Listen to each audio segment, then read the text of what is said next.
আসসালামু আলাইকুম। Premier gateway solution থেকে Golam Rasul Hijal as a visa consultant. China visa এখন হাতের মুঠোয়। যাদের ফার্স্ট ওয়ার্ল্ড কান্ট্রি ভিজিট আছে তারা প্রয়োজনীয় ডকুমেন্ট দেখিয়ে ইন্টারভিউ ছাড়াই চায়না ভিজিট ভিসা পেয়ে যাবেন। এবং যাদের মালয়েশিয়া, সিঙ্গাপুর ভ্রমণ করা আছে তাদেরকে ইন্টারভিউর জন্য রাখতেও পারে, নাও রাখতে পারে। অনেকে হচ্ছে ইন্টারভিউর জন্য আত্মবিশ্বাস হারিয়ে ফেলেন, কি বলবো, কি কোশ্চেন করবে। তাদেরকে আমি বলবো তাদের মনোবল শক্ত রেখে প্রশ্নের উত্তর দিলে খুব সহজে চায়না ভিজিট ভিসা পাওয়া যায়। বর্তমান চায়না 1 ইয়ার মাল্টিপল ডাবল এন্ট্রি, 2 ইয়ার মাল্টিপল ট্যুরিস্ট ভিসা দিচ্ছে।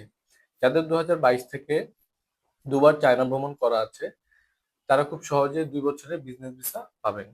সো আজই দেরি না করে আমাদের প্রিমিয়ার গেটওয়ে সলিউশনের সাথে যোগাযোগ করুন, আমাদের অফিসে আসবেন। আমাদের অফিস অ্যাড্রেস হচ্ছে গুলশান বাড্ডা লিংক রোড, বৈশাখী সরণি। অফিসে এসে আপনার পাসপোর্টটি নিয়ে সাকসেসফুল চায়না ভিজিট ভিসা বুঝে নিয়ে যাবেন। ধন্যবাদ। আসসালামু আলাইকুম।